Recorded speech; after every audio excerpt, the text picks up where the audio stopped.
So welcome to the last session of the day. I know we're between you and drinks, so we're going to try to spice this session up. Thank you for sticking around. I think we had some fantastic panels and discussions going on. I have the pleasure to really have some interesting people on the panel. We have Giovanni here. I'm going to let them introduce themselves. We have Christopher and Sarah. But first, I'd like to just introduce myself. My name is Par Helgesen. I'm actually with a football club called Paris Saint-Germain. And so for anyone who's in football or soccer, we won the Champions League last year. And so you might wonder, why am I on this panel here? Well, as a football club, we are the most leading forward club within the tokenized asset space, probably in the world. We bought Bitcoin last year.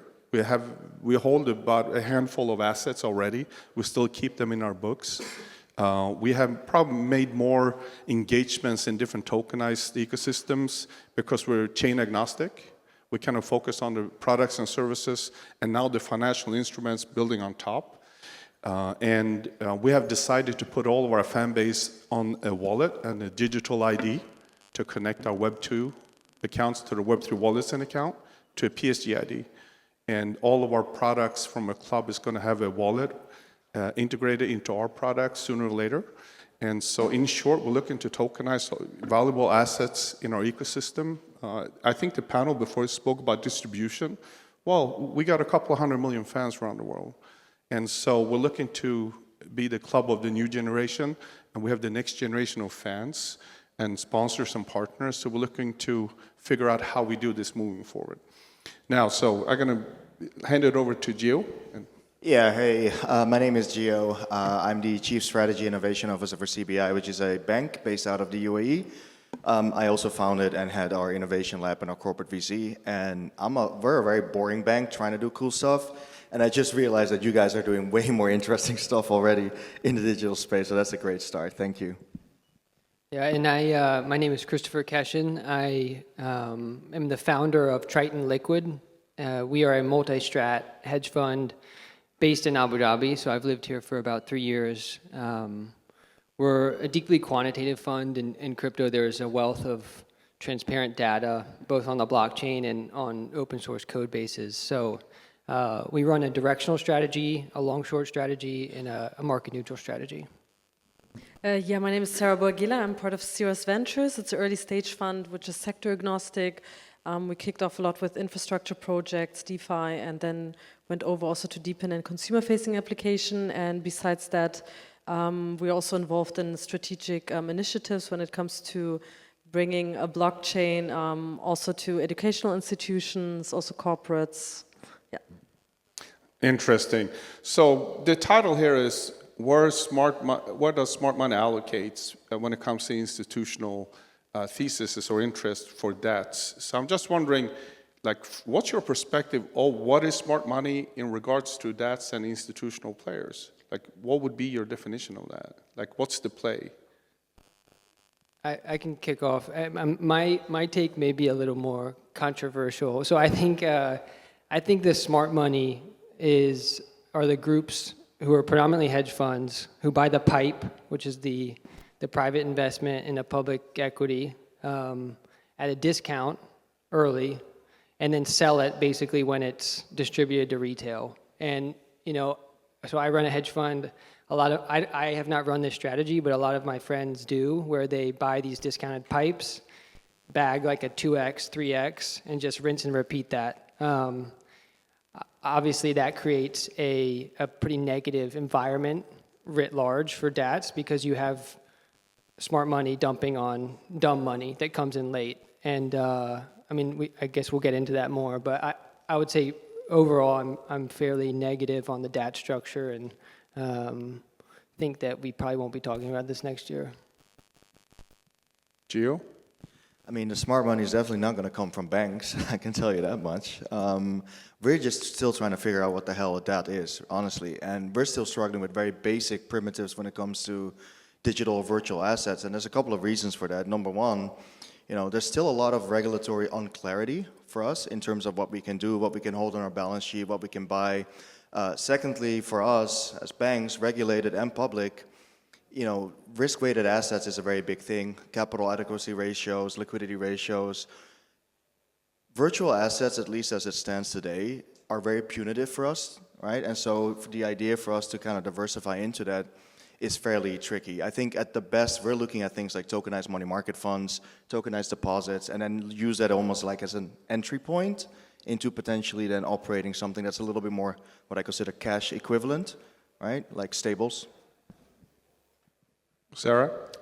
Yeah, I agree in terms of if smart money comes from the banks. I just came from a banking event, and you still see like there are still concerns on how to fully trust it. But one thing, I think especially in the last 2 years, especially institutions that want liquidity, and we've seen especially with ETF inflows and all the methods now with tokenization, it brings more allocation. And even recently I saw a statistic, 36% actually of hedge funds and also family offices are increasing their digital asset allocation compared to 2024. So we see there is a push and a keen interest, but yeah, it's all about giving them assurance. So it's not about the hype, but about long-term, assurance and... And maybe to add to that, I think we see the same with our clients, right? High net worth individuals, family offices, developers. We bank a lot of developers. I think there's a significant information asymmetry in this space, in the sense that the CFOs, they don't really understand the space, they don't really understand DeFi, they don't really understand what yields are, and as a result, they can't really anticipate and size up the risks, right? And that makes it very, very difficult. Everyone wants to get into the space. Everyone understands that there's something happening that is meaningful and that you want to get exposure to, but it's very hard for people to understand what it really means and how you kind of manage the downside. So based on your experience, can you give any insights into what are the signals that they look for specifically leaning into the space or have already kind of stepped in? Can you share share with the audience like your experience of that?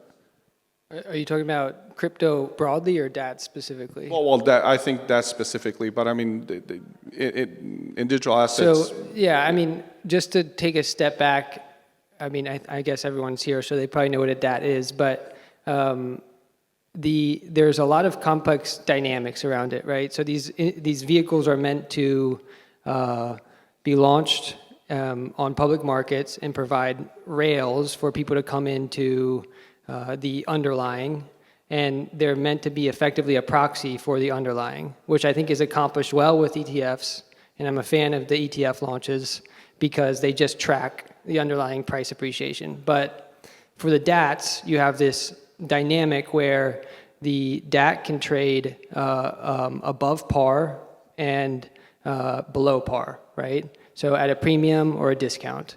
And so back to your original question, what metrics do these groups track? Well, they track what's called MNAV, which is effectively a calculation of whether the DAT is trading at a premium or a discount. And so when the DAT trades at a premium, the structure issues more shares to buy the underlying asset to bring it back to par, which is negative for existing shareholders because it dilutes them. When the DAT is trading at a discount, the vehicle is meant to do the reverse of that, right? And actually try to defend that NAV ratio. And I think that's the most important metric for any smart investor who's interested in investing DATs to watch. And there's some interesting hedges that you can do, or effectively like cash and carry trades relative to holding spot against the DAT, whether it's trading at a premium or a discount. And so I think they're also looking at that dynamic. But, it gets very complicated as these vehicles progress because they're highly reflexive. So in a bull market, these things will trade at a premium. The DATs will continue to issue shares, continue to buy the underlying. So you get this reflexive feedback loop, which is great for everybody who's in the trade, but then that reflexivity can unwind to the downside. And I think what we'll start to see is first zombie DATs. These are just DATs that are just dead in the water. And then you'll start to see these things unwind and become forced sellers. So I think that, humans' propensity to create nuclear financial instruments out of very, very simple primitives is very high. And this is another example of one of those. And I think people have not played the tape forward all the way through to see how this story ends. So what's your take on, is MNAV a good reference to actually, it feels like it's been inherited in, and we talk about MNAV now, but is that, considering the asset and the attributes the assets have, which is, I think, a little bit different than, like, traditionally, historically, you would apply MNAV to? Like, what's your thinking on that? Yeah, so MNAV in this sense is effectively like a market cap divided by the net NAV, right? And so that fluctuates around 1. So if MNAV is trading above 1, that means that the market is optimistic about the structure. That means the structure is selling shares and buying the underlying, which continues to fuel it trading above 1. But when it comes back to 1, it starts to be a negative signal, and when it drops below 1, which many of these DATs are, right? And just to be clear, like, the DATs follow a power law distribution. So the vast majority of money is in Bitcoin DATs. And then you have a long tail of DATs that probably won't survive, longer than a couple of years. And so and many of these on the long tail are now trading below 1 MNAV, which means that they're all trading at a discount, and these investors or managers of the DAT then have to make tough decisions about how they try to bring it back to par, if they even can, or if they need to just wind down the vehicle and walk away. So, not to get into, like, the weeds maybe on it, but in terms of, we're talking about DATs now. I think Michael Saylor kind of kicked it off with Bitcoin, right? Now there are ETH on the horizon, ETFs coming up. We had Sue on the panel here before, and other assets kind of anchoring new DATs.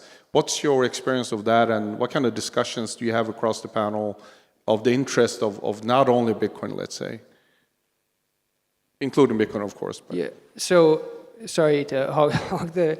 I'll stop after this.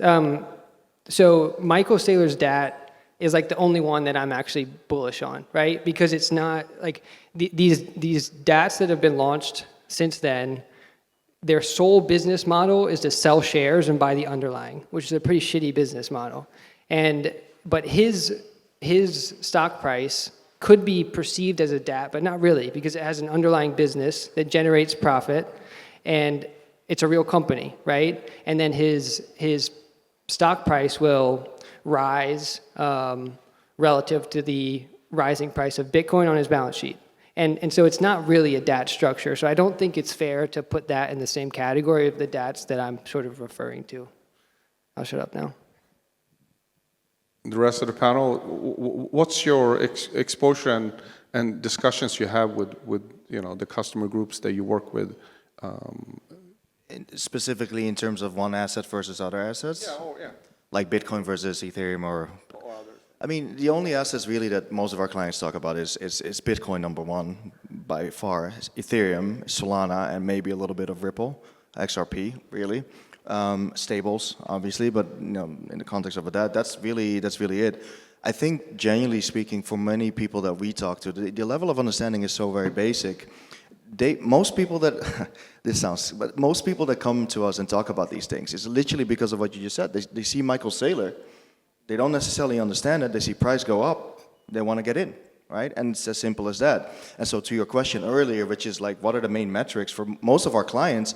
It really still is price go up, right? And FOMO. It really is FOMO. And so beyond that, for us as banks, the hardest thing now has been like, how do we build risk models to kind of like assess the volatility? We don't understand the asset class well enough. How can we price that in from a liquidity impact, from a capital impact? But for our clients, it's really, they're looking at it as this is an asset that's going up. I see Michael Saylor making a lot of money. He comes everywhere, including here. He was yesterday at Bitcoin Mina, pitching the same pitch, right? Incredibly bullish on Bitcoin. And people believe that. Information asymmetry. They don't necessarily understand the asset class, But here's a guy who's obviously very successful with an orange tie talking about it very convincingly. So let me get Bitcoin. And that's really the most of what it is. Sarah? Yeah, I think also what was mentioned besides Bitcoin, Ethereum, Ripple, I think also stable coins are giving more trust. Let's say, again, in this banking panel, they talked about tokenized debts as well. And there the key word was also, okay, how we can, which digital currency makes most sense. And there again was this assurance and trust stronger with one-to-one packed assets. So I think having stables in combination with the tokenized products we're seeing already now, this is a strong combination where we see more institutional players coming in. I mean, let's say Coinbase Prime, for instance, they're bringing in pension funds in, and I think that specific combination will push more traditional players. Yeah, just from an individual perspective, it feels like Strategy and Michael Saylor, he kind of built in financial instruments on top of it, right? Credit vehicles and others. It was on the topic before in the panel as well. But I'm thinking maybe Sarah, from a venture perspective, are you looking at companies differently from if they're saying, hey, we want to raise a pipe, we want to do an RTO on NASDAQ, we're going to do a debt play. Does that change things for you? Yeah, actually now, if you look at the VC landscape, you see actually a strong shift in general when it comes to direct investing, right, into startups. It became much harder to scale on that front, specifically when it came, we all know, for instance, in terms of locking periods, so more and more VCs shifting to liquid funds. And there again, even if we speak to our own LPs, for them the most attractive part is, okay, where they receive the strongest yield. So again, if it comes to MicroStrategy, either using currencies like Bitcoin, Ethereum, Ripple, they are on the main discussion. But we see this kind of shift more on, okay, what's on in the secondary market. Yeah.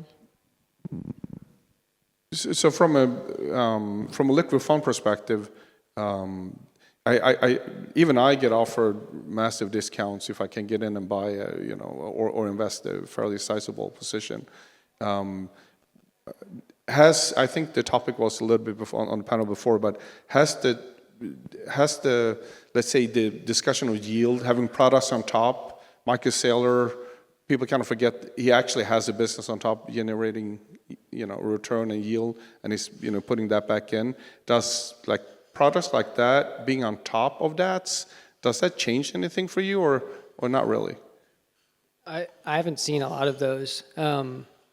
And I don't I think the only positive way a DAT can be effective and actually beneficial to the asset class is to have some sort of ecosystem support and really garner ecosystem growth, whether that's through hackathons or taking a portion of the funds and funding new projects that are launched in that ecosystem. Say you have a Solana DAT, and that DAT earmarks a certain percentage of their funds, or when they're trading, at a premium, can use some of that capital that's raised from new share issuance to actually galvanize growth.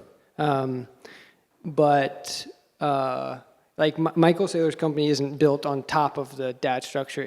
It's literally just his company and a stock that just happens to have Bitcoin in its treasury, right? So I don't think there's I haven't seen any parallels to that in a major way across the long tail of DATs. So you mentioned the ability to have an ecosystem and community building and keep iterating and compounding the engagement, right? Does the DAT interest change if it's an application and user perspective versus infrastructure or RWAs or whatever that might be that's associated with it? Yeah, definitely. It just depends.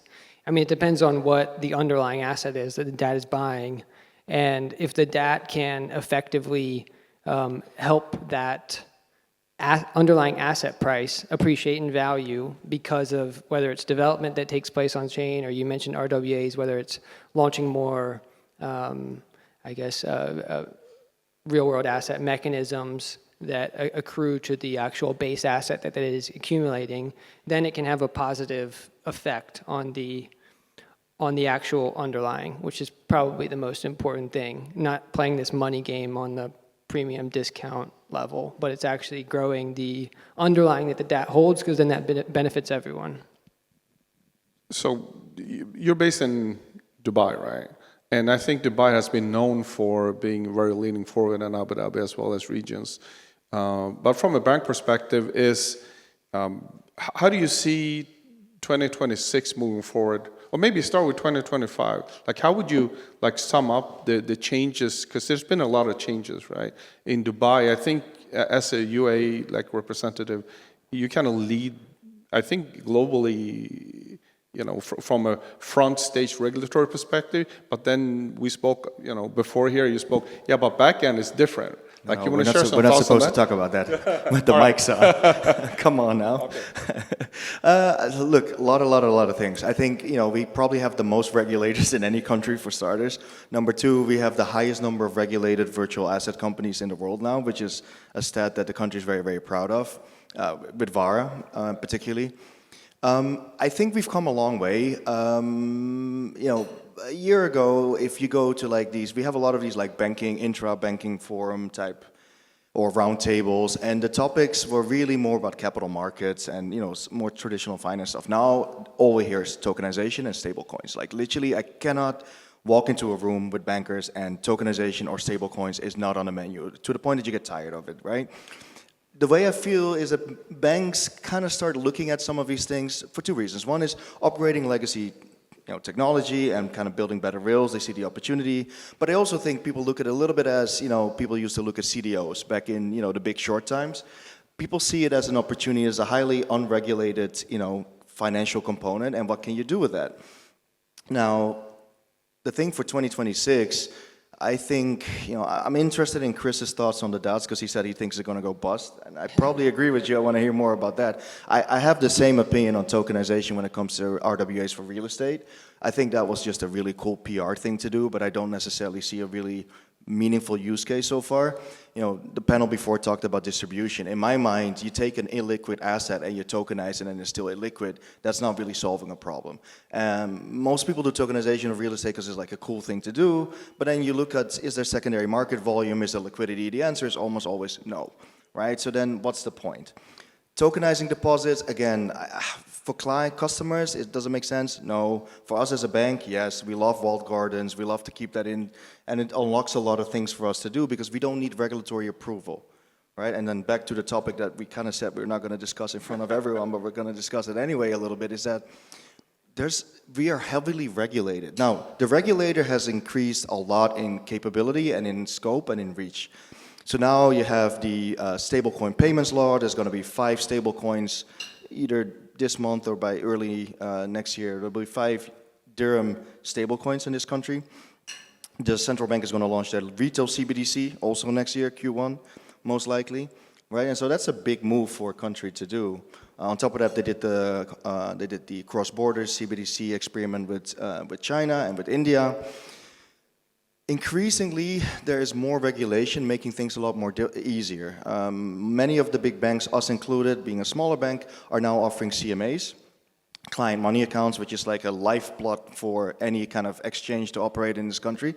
Last year, you couldn't get one. There was only one bank that was issuing them, Zan Bank, and that created a systemic risk, I think, for the country, right? But all of the VASPs are banked by one institution. So now more and more banks are doing it. There's 4 banks that are doing buy, hold, sell crypto. There's another 3 coming out in the next couple of months. So the countries are warming up to it. At the same time, things are still very slow because there's still a lot of uncertainty. And someone said earlier that, Gary Gensler's mindset, right? Like regulate by litigation. I think here it's regulate through no objections. And that's like, you have to go to the central bank and ask for an NOC. So they're not going to say, incredibly clear and unambiguously, this is the rule. What they're saying is, here's some guidelines, and then come to us, apply for an NOC, and then depending on the context, you either get it or you don't. And that allows them to kind of regulate on a case-by-case basis. Makes it very difficult for us as banks, and what it often means is if I go and want to apply for an NOC, my compliance and my risk team were like, do you really need this? Right? Because the downside of potentially getting into the bad books is a risk that they don't want to take. I guess also Especially when you mentioned about tokenized liabilities, would you agree that most of the traditional banks, they're still not ready technically really to mint, burn, tokenized liabilities? We're not even ready to run a proper core banking system. Like honestly, like you got to understand, we're running on IBM COBOL still, right? Like the legacy infrastructure is absolutely mainframes, utterly insane. We still talk about transformation. Digital transformation is still a thing, and it's like I thought we left that behind in the 90s. And so when we talk about all of these new things, right, that need to kind of layer on top and then fragmented data, you know, forget virtual assets. I struggle doing basic AI stuff in the bank. Right? And so from that perspective, no, I don't think that many banks are ready for that. But the other thing I'll say really is building risk models that work for virtual assets is fairly complicated because you need to have people in risk and in compliance that understand virtual assets. And guess what? There's very few of them. They're very expensive, and all the big exchanges that are far better funded than banks are scooping them up en masse. Christopher, what's your take on what's been changing this year, and what's your thoughts on next year? Like within the regulatory landscape? Well, you know, based from your position in the ecosystem. Yeah, so I mean, I think, yeah, just to tie it back to DATs, like we saw a big, new pipes open, and like I mentioned before, it's reflexive on the way up. So we had sort of this DAT cycle. Like I mentioned, I don't think that's going to be a persistent theme in this space, but some things that will be persistent and are representative of a maturing asset class is the myriad ETF products that are launched that I think what I'm seeing in the market is a lot of larger institutions, more traditional finance hedge funds, selling their spot holdings so that they can buy the ETF, right? So you have a changing of hands from spot to ETF just because it's much easier from a back office perspective not to have to manage multiple trading accounts and have the risk of hack with your spot holdings. So I think that's really promising. With regard, so I'm American, with regard to the US market, there's a lot of positive policy that's being enacted. The Stablecoin Act sort of, didn't pass, but is getting revamped. The Genius Act, the Clarity Act, and the US as sort of a leading, economy and maybe for the broader global market, has effectively de-risked crypto in a major way in the minds of, the global community.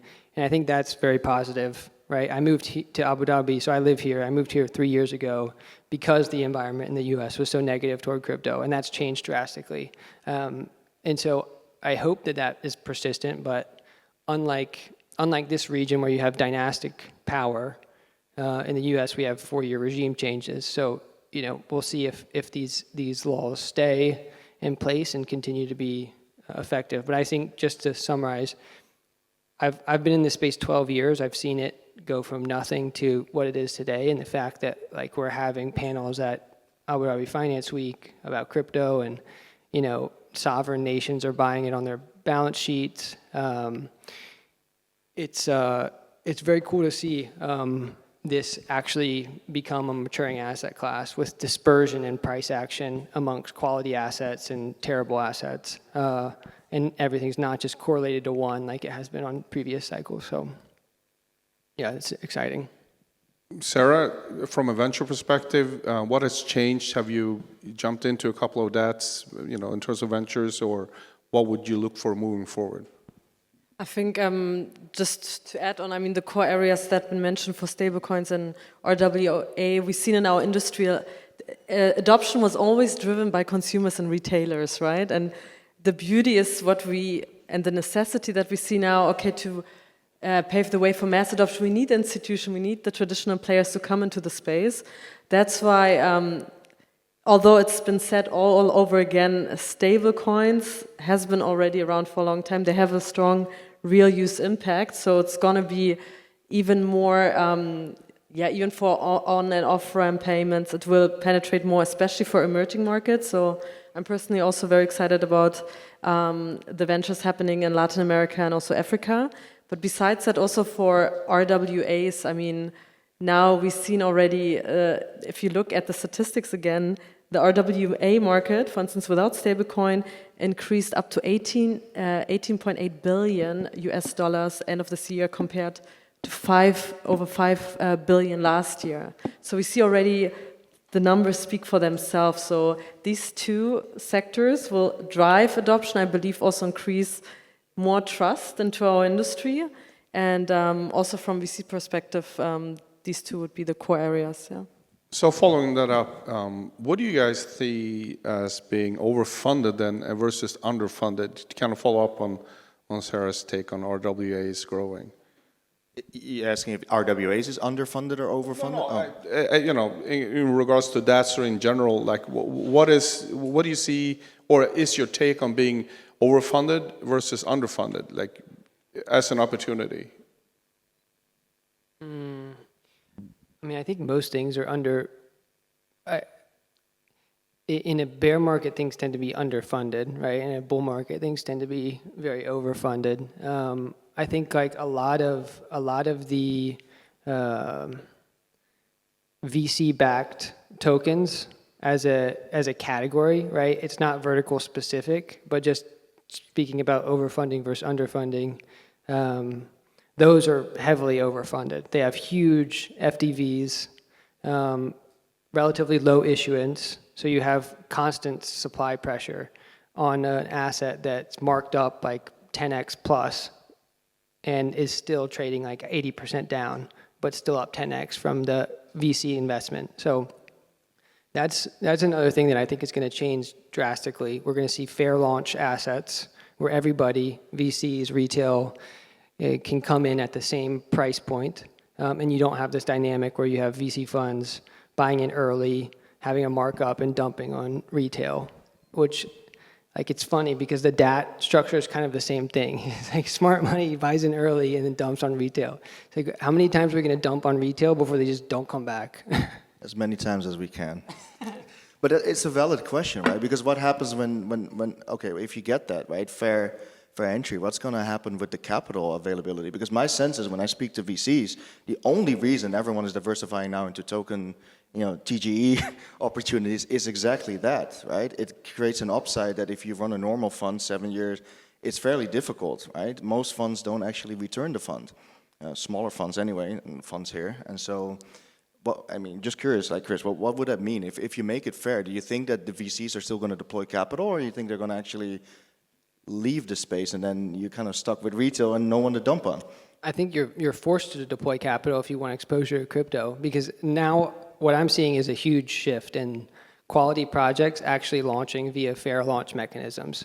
And like it's sort of like the overinflated VC coins have been exposed. And so no quality project that's going to actually get community backing will be launched in that former paradigm. We have a whole new model. And so I think that if you want to participate, you will participate on par with your average investor. What kind of, I think we're running out of time. I think people want drinks. Partly personal and biased, but what would be the alpha signals? Like what would be your take? No financial advice, obviously. But what would be the things that you think you are looking for and find interesting that the market has missed or that people don't in general hasn't captured or don't look for? Like, do you have any of those? I don't know if people have missed it, but I think that one of the biggest things is going to be privacy. Privacy for on-chain public. First of all, I think we will get more to public chains. I think that this whole private chain thing makes sense in very specific niche cases, but I think over time we're going to move to public chains, and I think privacy is going to be a big new thing. Privacy for retail investors, but primarily privacy for institutions. Yeah, I think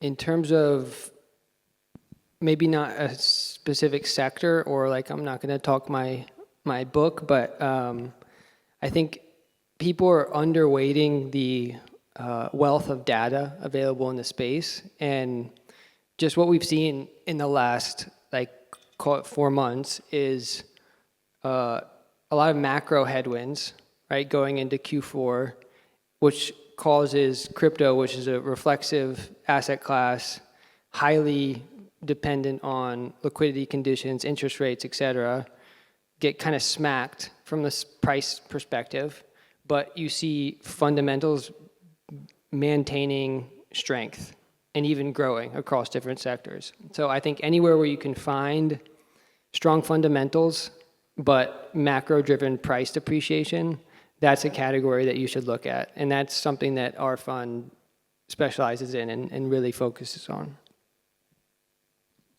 From my perspective, privacy, big topic. I mean, with ZK projects, they already paved the way.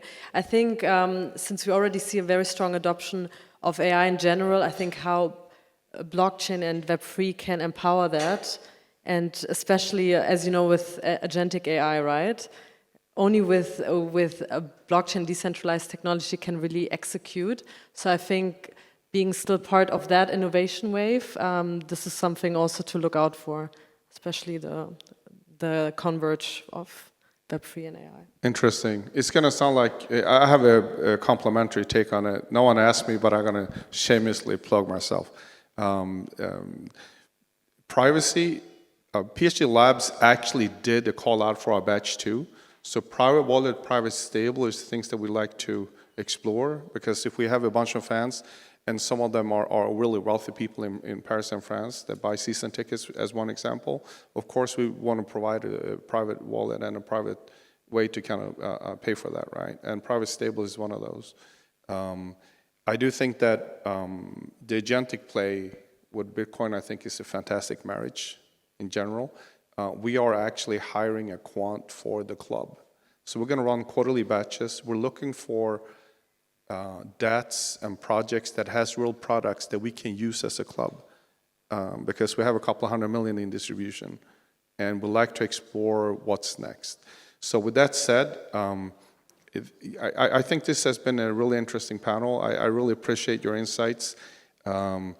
Is there anything else before we go for drinks with regards to DATs or smart money that you want to leave for 2026 at the end of the year?